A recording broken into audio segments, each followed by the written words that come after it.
जब 10-12 साल के बच्चों ने शेयर्स पिक करे और उनके मुकाबले में बहुत एजुकेटेड अकाउंटेंट्स, चार्टर्ड अकाउंटेंट्स थे, उन्होंने भी शेयर्स पिक करे, तो जो शेयर्स 10 साल के बच्चों ने पिक करे थे उनमें ज्यादा पैसा कमाया गया। तो कैसा किया ऐसा 10 साल के बच्चों ने, तो आज हम जानेंगे इस पूरे वीडियो में। कहते हैं अगर बेस अच्छा हो तो बिल्डिंग अच्छी बनती है। तो आज मैं आ गया हूँ आपके लिए ये वीडियो लेके। यहाँ मैं करूंगा आपके स्टॉक मार्केट के बेस को स्ट्रॉन्ग, ताकि आप इतना पैसा कमाएं कि आपकी खूब सारी बिल्डिंग्स। नमस्कार दोस्तों, मैं हूँ आपका दोस्त। तो आज हम करेंगे स्टॉक मार्केट के सारे बेसिक्स के लिए। जो नए लोग रहते हैं स्टॉक मार्केट में, जो आते हैं, उन्हें बहुत डर लगता है स्टॉक मार्केट से। उन्होंने देखा है पिक्चरों में, मूवीज में देखा है कि काफी लोग शेयर बाजार में बर्बाद हो जाते हैं। बहुत सारे दोस्त उन्हें भी राय देते होंगे कि भाई स्टॉक मार्केट में पैसा मत लगाना, वहाँ बर्बाद हो जाओगे। लेकिन कुछ दोस्त ऐसे भी होंगे जो क्लेम करते हैं कि वो बहुत ज्यादा पैसा कमा रहे हैं, बहुत पैसा कमा रहे हैं बाजार से। फिर भी आपके परिवार वाले बोलते होंगे भाई स्टॉक मार्केट से दूर रहना। आपने अपने स्कूलों में, कॉलेजों में भले ही कॉमर्स की पढ़ाई करी हो, फाइनेंस की पढ़ाई करी हो, लेकिन तब भी स्टॉक मार्केट के बारे में प्रॉपर समझाया नहीं जाता है वहाँ भी। ऐसे में आप कंफ्यूज हो जाते हो, नर्वस हो जाते हो कि स्टॉक मार्केट में कैसे काम किया जाएगा। लेकिन आज इस वीडियो के बाद आपके सारे कंफ्यूजन दूर हो जाएंगे। आपको पता चल जाएगा कि कहाँ और कैसे, किस तरह से इन्वेस्टमेंट करना चाहिए। आपके इंटरेस्ट के लिए एक बात मैं बता देता हूँ पहले, कि अगर आपने 40 साल पहले विप्रो में 10,000 रुपए इन्वेस्ट किए होते तो आज वो होते करीब 800 करोड़ के आस। हो सकता है 40 साल पहले आप पैदा भी नहीं हुए हो, लेकिन आपके किसी रिलेटिव ने, किसी फ्रेंड ने, किसी घर वालों ने अगर विप्रो में 40 साल पहले 10,000 डाले होते तो आज 800 करोड़ होते। अब आप सोचेंगे कि 10,000 तो बहुत ज्यादा होते हैं 40 साल पहले। तो 10,000 नहीं, अगर 1,000 रुपए डाले होते तो भी आपके 80 करोड़ रुपए के आसपास होते। 1,000 नहीं, 100 रुपए अगर डाले होते तो भी 8 करोड़ के आसपास आपके आज होते। अब ये मत समझिएगा कि सारे स्टॉक्स इतना रिटर्न देते हैं, ये बात ध्यान रखिएगा। मार्केट में प्रॉफिट होता है तो नुकसान भी होता है। ऐसा भी हो सकता है कि आपने 10,000 लगाए होते तो आज वो 0 होते, ऐसा भी हो सकता है। हम सबसे पहले ये जान लेते हैं कि कौन कौन से क्वेश्चंस एक बिगिनर के, एक नए ट्रेडर के मन में होते हैं। उन क्वेश्चंस को समझेंगे, फिर उन क्वेश्चंस को ब्रीफ में समझने की कोशिश करेंगे। तो पहला टॉपिक रहेगा कि क्या शेयर बाजार रिस्की है, और अगर रिस्की है तो कितना रिस्की है। दूसरा टॉपिक हम जानेंगे कि आपको इससे कितना रिटर्न मिल सकता है, क्या उम्मीद है आपको रखनी चाहिए इस बाजार से। तीसरा हम जानेंगे कि इस बाजार में शुरू करने के लिए आपको कितने पैसों की जरूरत होगी। चौथा हम जानेंगे कि डीमैट अकाउंट क्या होता है, कैसे इसकी शुरुआत हम कर सकते हैं। पांचवा हम जानेंगे कि इस बाजार का नाम इतना खराब क्यों है। छठा हम जानेंगे कि आप अगर कॉमर्स बैकग्राउंड के नहीं है, फाइनेंस बैकग्राउंड के नहीं है, तो भी क्या आप इस बाजार में निवेश कर सकते हैं। सातवां हम जानेंगे कि शेयर का भाव ऊपर नीचे क्यों होता है, कैसे होता है, किस आधार पर आपको शेयर सेलेक्ट करना चाहिए। आठवां हम जानेंगे कि अगर आपको इसमें डेप्थ नॉलेज चाहिए तो कौन सी बुक्स पढ़नी चाहिए, कौन सी वेबसाइट्स आप विजिट कर सकते हैं, इसे भी हम जानेंगे। तो पहला सवाल लेते हैं कि क्या शेयर बाजार रिस्की है। देखिए, जब हम कोई शेयर खरीदते हैं तो हम उस कंपनी में, भले ही हम छोटी सी हिस्सेदारी खरीदें, भले ही छोटी सी हमारी हिस्सेदारी रहती है, भले आप एक शेयर खरीदते हैं तो भी हम यही बोलेंगे कि हम इस कंपनी में शेयर खरीद रहे हैं, हम इस कंपनी में मालिकाना हक रखते हैं। मानिए आप अगर अपने किसी रिलेटिव के बिजनेस में पैसा लगाते हैं, अपने किसी फ्रेंड के बिजनेस में पैसा लगाते हैं, तो वो बिजनेस नहीं चला तो आपका पैसा तो डूबेगा ही ना। शेयर बाजार में भी यही होता है, वहाँ भी हम बिजनेस में पैसा लगाते हैं, लेकिन यहाँ हम बड़ी बड़ी कंपनीज में पैसा लगाते हैं जहाँ डूबने के चांसेस कम रहते हैं। बड़ी कंपनीज में इन्वेस्टमेंट करते हैं, रिलायंस हो गया, टाटा हो गया, महिंद्रा हो गया। इस तरह से अगर ये कंपनी डूब गई तो आपका पैसा भी डूब जाएगा, और अगर ये कंपनी कमाती है, बहुत अच्छा ग्रो करती है, तो आपका पैसा भी बहुत तेजी से ग्रो होगा। शेयर बाजार में आपको क्या होता है, कंपनीज के मुनाफे का हिस्सा मिलता है। इसमें इंटरेस्ट नहीं मिलता कि आपको कोई कंपनी ब्याज नहीं देती। आप कंपनी जो भी अर्न करती है उस पर डिविडेंड आपको देती है, और एप्रिसिएशन मिलता है, स्टॉक्स का एप्रिसिएशन मिलता है, लेकिन इसमें आपको ब्याज नहीं मिलता। ये बात ध्यान रखो। बहुत सारी कंपनीज ऐसी भी होती हैं जो डूब जाती हैं, लॉस में चले जाती हैं। बहुत सारी कंपनीज ऐसी भी होती हैं जो बहुत अच्छा ग्रो करती है, जैसे आप आइसर मोटर देख लीजिए, जैसे HDFC बैंक देख लीजिए, और आप रिलायंस देख लीजिए। ऐसी बहुत सारी कंपनीज हैं जिन्होंने काफी अच्छा पैसा बना के दिया, जैसे MRF भी है। अब आता है दूसरा सवाल कि मुझे रिटर्न कितना मिलेगा। तो इसे भी हम एक एग्जाम्पल से समझेंगे। बिल्कुल सेम ही है, जैसे आपने अपने किसी रिलेटिव के बिजनेस में पैसा लगाया, तो हो सकता है कि आपको 10% का प्रॉफिट मिले, 20% का प्रॉफिट मिले, या 30% का नुकसान भी हो जाए, कुछ भी हो सकता है। बहुत सारे शेयर्स ऐसे हैं जो कई सालों तक बढ़ते भी नहीं है। बहुत सारे शेयर्स ऐसे हैं जो एक साल में 4-4, 5-5, 10-10 गुना भी हो जाते हैं। तो स्टॉक मार्केट में काफी कुछ होता है। ये तो 1-2 शेयर की बात है, हमें 1-2 कंपनी में पैसा तो लगाना नहीं है। हमें जब इन्वेस्टमेंट करना है तो डाइवर्सिफाई होकर करना है, कि कम से कम 20-25 कंपनीज में हमें पैसा लगाना है धीरे धीरे करके। 20-25 कंपनी में इसलिए इन्वेस्टमेंट करते हैं कि कभी 1-2 कंपनी डूब भी गई तो हमारे इन्वेस्टमेंट में बहुत बड़ा फर्क नहीं आता है, तो भी हमारे को एक अच्छा वेल्थ जनरेट होना चाहिए। तो जब हम बास्केट्स ऑफ शेयर्स में इन्वेस्टमेंट करते हैं, थोड़ा सा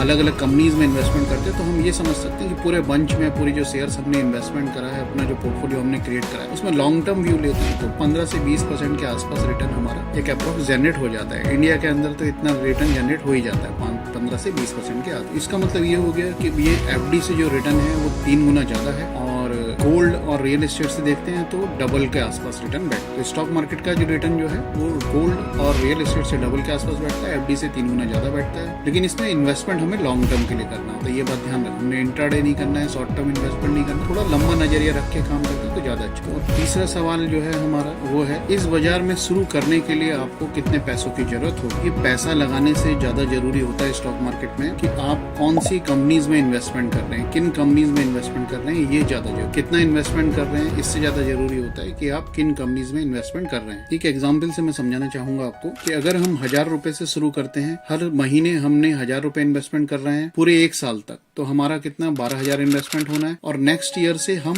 अपने इन्वेस्टमेंट में मंथली बेसिस पर 15% का इंक्रीमेंट कर देंगे, मतलब 15% हमने इंक्रीज कर दे। यानी पहले साल हमने 1000 रुपए इन्वेस्टमेंट करे 12 महीने, तो टोटल 12,000 हमारा इन्वेस्टमेंट हो गया। दूसरे साल से हम 15% बढ़ा देंगे तो 1150 रुपए हमारा इन्वेस्टमेंट होगा पूरे आगे 12 महीने के। फिर ऐसे ही हमने अपना 15% हर साल का बढ़ाते चले जाते। मान लीजिए अभी आप स्टूडेंट हैं, लेकिन धीरे धीरे आप स्टूडेंट से फिर जॉब करने लगेंगे तो आपकी अर्निंग्स बढ़ेगी, तो धीरे धीरे आप अपना इन्वेस्टमेंट बढ़ाते चले जाना। और अगर आपको केवल 15% का ही रिटर्न मिलता है हर साल का, तो आप अगर 1000 रुपए से शुरू करते हैं तो 25 साल के बाद आपके पास 1 करोड़ रुपए हो जाएंगे 1 करोड़ के आसपास। मेन क्या ध्यान देना है हमने कि हमने 25 सालों तक निवेश करते रहना है, दूसरा 15% से बढ़ाते रहना है, तीसरा 15% के आसपास हमें रिटर्न आना चाहिए। यह तीनों चीज अगर 25 साल तक हम करते हैं तो 1000 रुपए से शुरू करने पर हमारे पास 1 करोड़ रुपए हो जाएंगे। अब आप खुद से सोच सकते हैं कि आपको महीने का कितना इन्वेस्टमेंट करना है, कितने से शुरुआत करनी है, ये आप अपनी खुद की बुद्धि से सोच सकते हैं। वीडियो के नीचे डिस्क्रिप्शन में मैं आपको कैलकुलेटर भी दे दूंगा, उस कैलकुलेटर से जाके अपना पूरा फाइनेंशियल प्लान कर सकते हैं कि कितना आप इन्वेस्टमेंट करते हैं तो कितनी उसकी वैल्यू बनेगी, पूरा आपको वो कैलकुलेटर बता। चौथा सवाल है कि इसे कैसे शुरू करा जाए, किस तरह से हम शुरू कर सकते हैं, इसे भी समझेंगे। तो इसका जो प्रोसेस है बहुत ही सिंपल है, अब सब ऑनलाइन हो गया है। आपको डॉक्यूमेंट्स जो चाहिए वो चाहिए पैन कार्ड, आधार कार्ड और आपका बैंक अकाउंट होना चाहिए। अगर बैंक अकाउंट नहीं है तो आप ओपन करवा सकते हैं बैंक अकाउंट। तो जो अकाउंट ओपन का प्रोसेस है वो पूरा ऑनलाइन होता है, आप अपने घर में बैठे अपने मोबाइल से ही अपना डीमैट अकाउंट ओपन करते हैं। अकाउंट ओपन का लिंक आपको डिस्क्रिप्शन में मिल जाएगा,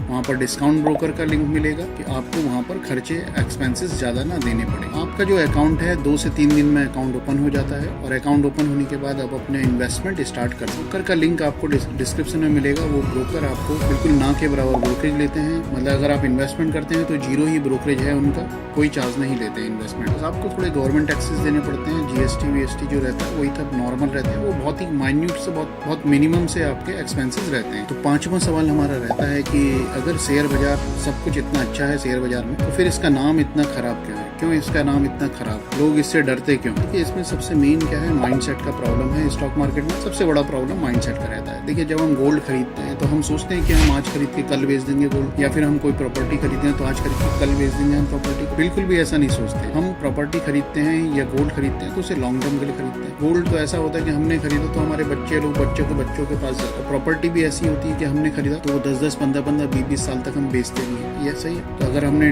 प्रॉपर्टी में इन्वेस्टमेंट करना है लंबे टाइम के लिए, गोल्ड में इन्वेस्टमेंट करना है, तो यहाँ भी स्टॉक मार्केट में भी हमने लंबे टाइम के लिए सोच के ही इन्वेस्टमेंट करना है। आपके भी बहुत सारे दोस्त लोग बोलते होंगे कि भाई स्टॉक मार्केट में आ जा, यहाँ पर मैंने 1 दिन के अंदर ही पैसा डबल कर लिया है, 10% बना दिया, 20% बना दिया, 1 लाख रुपए कमा लिए, 2 लाख रुपए कमा लिए। तो उनकी सोच ही गलत रहती है। वो लोग ये सोच के आते हैं कि भाई एकदम से झटके से पैसा बनाना है, एकदम से करोड़पति बनना, तो वो रातों रात करोड़पति बनने की सोच। देखिए रातों रात करोड़पति बनने के लिए तो लॉटरी से बना जा सकता है या फिर कसिनो से बना जा सकता है, लेकिन वहाँ भी आपकी किस्मत बहुत तेज होनी, तभी आप ऐसे बन सकते। ये बात हमने ध्यान रखी। अगर आप शेयर बाजार को जुआ समझेंगे तो बिल्कुल भी पैसा नहीं बना पाए। शेयर बाजार में हमने देखना होता है कि भाई जिस कंपनी में हम पैसा लगा रहे हैं उसका बैकग्राउंड क्या है, कितना उनके पास कैपिटल है, कितनी पुरानी कंपनी है, मैनेजमेंट क्या है, ओनर कौन है, बहुत सारी चीजें समझनी होती है। लेकिन हम तो किसी के कहने पे लगा देते हैं पैसा, किसी ने बोला भाई ये टिप दे दी, किसी ने व्हाट्सएप पे भेज दिया, किसी ने टेलीग्राम पे भेज दिया, और बस वही हम हो जाते हैं बर्बाद। तो हमने ये चीज ध्यान रखनी है कि हमने किसी के कहने पे काम नहीं करना है, व्हाट्सएप पे काम नहीं करना, किसी टिप पे काम नहीं करना है, ये बात ध्यान। तो आप जब शेयर बाजार में आ रहे हैं तो बिल्कुल भी ये नहीं सोचना है कि रातों रात आप अमीर बन जाएंगे या आपको अमीर बनना है, ये बात ध्यान रखनी है हमने। बहुत सारे लोग पेनी स्टॉक्स में भी इन्वेस्टमेंट करते हैं कि 1 रुपए 2 रुपए वाला शेयर ले लेते हैं, ये सोचते हैं कि ये शेयर मेरा 100 रुपए हो जाएगा, 200 हो जाएगा, तो ऐसा नहीं होता है, वो 0 ही हो जाएगा। तो हमने अच्छी कंपनी में इन्वेस्टमेंट करना है, ये बात ध्यान रखनी होती है। अच्छी कंपनी में इन्वेस्टमेंट करते हैं तो हमें 18-20% के आसपास ऑन एन एवरेज हमें रिटर्न मिल जाता है। 18-20% का रिटर्न पकड़ते हैं तो करीब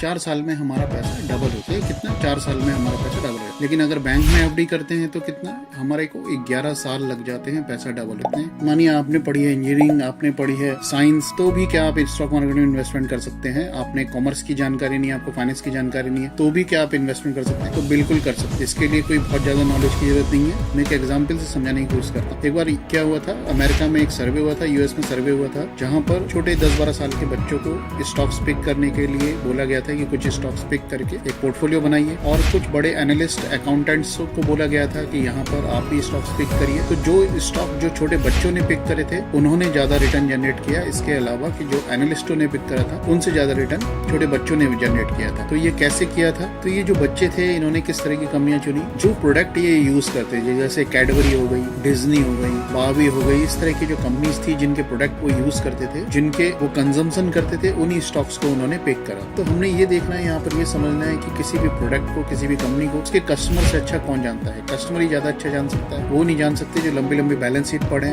पूरा डेटा निकालें, वो उतना अच्छा नहीं समझ सकते, लेकिन वो कस्टमर ज्यादा अच्छा समझ सकते हैं कंपनी को, क्योंकि वो उसका प्रोडक्ट यूज कर रहे हैं। इसीलिए उन बच्चों ने आउट परफॉर्म किया। जबकि चार्टर्ड अकाउंटेंट में लंबी लंबी बैलेंस शीट पढ़ी, लंबा डेटा निकाला, लेकिन उससे उतना बेनिफिट नहीं मिला जितना बच्चों ने कंजम्पशन के बेसिस पे। तो अगर आप डॉक्टर्स हैं तो उनसे रिलेटेड कंपनीज चुनिए, अगर आप फार्मासिस्ट हैं तो उनसे रिलेटेड कंपनीज आप चुन सकते हैं, क्योंकि आपको उनकी ज्यादा नॉलेज होगी। अगर आप इंजीनियर हैं तो उनसे रिलेटेड कंपनीज आप चूज कर सकते हैं अपने इन्वेस्टमेंट के लिए, तो आपको ज्यादा अच्छी समझ। अब आगे बढ़ने से पहले मेरी रिक्वेस्ट रहेगी कि अगर आपको वीडियो पसंद आ रहा है तो लाइक करिएगा, और अगर आपने चैनल को अभी तक सब्सक्राइब नहीं करा है तो सब्सक्राइब जरूर करें। अब हम जानेंगे कि concept of stock market, stock market का कॉन्सेप्ट क्या है, क्या कॉन्सेप्ट पे, किस बेसिस पे स्टॉक मार्केट काम। देखिए, अगर आपको कोई छोटा मोटा बिजनेस शुरू करना है तो पैसे आपको आपके घर वाले दे सकते हैं, आपके रिलेटिव दे सकते हैं, आपके फ्रेंड्स दे सकते हैं, या आप बैंक से भी ले सकते हैं। लेकिन अगर आपको एक बड़ा अमाउंट चाहिए, मानिए 10,000 करोड़ रुपए आपको चाहिए, तो ये पैसे आपको कहाँ से मिलेंगे? ये तो बैंक भी नहीं दे सकता। तो ये पैसे के लिए आप क्या कर सकते हैं? आपको ये इतना बड़ा अमाउंट 10,000 करोड़ रुपए कहाँ से मिल सकता है? तो ये पैसा आपको पब्लिक दे सकती है। आप आईपीओ लेके आ सकते हैं अपनी कंपनी का, इनिशियल पब्लिक ऑफर, उसके थ्रू आप पैसा जुटा सकते हैं। आपको बताना पड़ेगा कि भाई मैं कोई बिजनेस शुरू कर रहा हूँ। जैसे अगर मैं एग्जांपल लेता हूँ, आप ऐसा भी कर सकते हैं, जैसे सपोज मानिए आप कोई कारखाना शुरू करना चाहते हैं, कोई फैक्ट्री शुरू करना चाहते हैं, कार की फैक्ट्री शुरू करना चाहते हैं, और ऐसी कार बना रहे हैं जो बिजली से चल सके, जो लाइट से चल सके, ऐसी कार बना रहे हैं जो पानी से चल सके, तो लोगों का इंटरेस्ट आ सकता है आपके बिजनेस में, वो आपके बिजनेस में पैसा लगाने के लिए तैयार हो सकते हैं। आपको क्या है, पूरा अपना बिजनेस मॉडल समझाना पड़ेगा पब्लिक को, पूरा बिजनेस समझाएंगे, तभी पब्लिक आपके बिजनेस में इंटरेस्ट लेगी, तभी आपको पैसा मिलता है। तो जब पब्लिक आपको पैसा देगी तो आपको क्या करना है, आपको उन्हें हिस्सेदारी देनी है। मतलब क्या, शेयर्स देने अपनी कंपनी के शेयर्स। हिस्सेदारी को हम शेयर्स बोलते हैं कि आपने पब्लिक से पैसा लिया और उन्हें उसके बदले में अपनी कंपनी के शेयर्स दे। ऐसा भी हो सकता है कि भाई आपने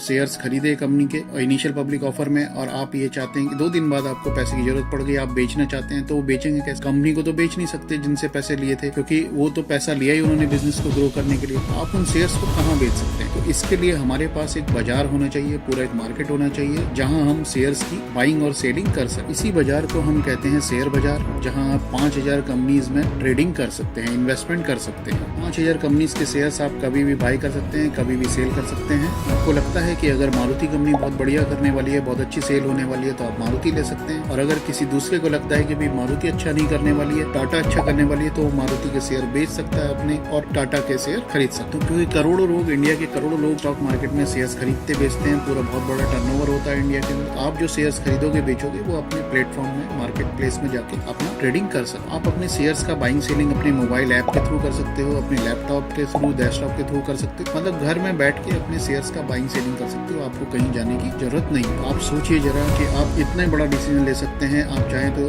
रतन टाटा जी के टाटा मोटर्स में हिस्सेदारी ले सकते हैं, आप टाटा पावर में हिस्सेदारी ले सकते हैं, आप मारुति में हिस्सेदारी ले सकते हैं, आप चाहें तो किसी बैंक में, SBI में हिस्सेदारी ले सकते हैं, आप ICICI बैंक में हिस्सेदारी ले सकते हैं। घर बैठे बस मोबाइल से आपने बटन दबाया, शेयर बाय करा, तो आपने हिस्सेदारी ले। तो आपको मैं उम्मीद करता हूँ कि पूरा क्लियर हो गया होगा नए बिगनर्स लोगों को कैसे हमने स्टॉक मार्केट में आना चाहिए, किस तरह से काम करना चाहिए। फिर भी अगर डाउट्स हैं तो आप कमेंट कीजिएगा, मैं कोशिश करूंगा उनका आंसर देने के लिए, और भी वीडियो की सीरीज बनाने की कोशिश करूंगा बिगनर्स के लिए, कि बिगनर्स लोग किस तरह से मार्केट में काम कर सकते हैं। एडवांस लेवल के जो ट्रेडर्स रहते हैं उन्हें तो हम वीडियोस के माध्यम से समझाने की, सिखाने की कोशिश करते ही हैं, तो बिगनर के लिए भी हम कोशिश करेंगे आगे भविष्य में। और अगर आप एडवांस लेवल की हेजिंग सीखना चाहते हैं तो डिस्क्रिप्शन में उसका लिंक मिल जाएगा।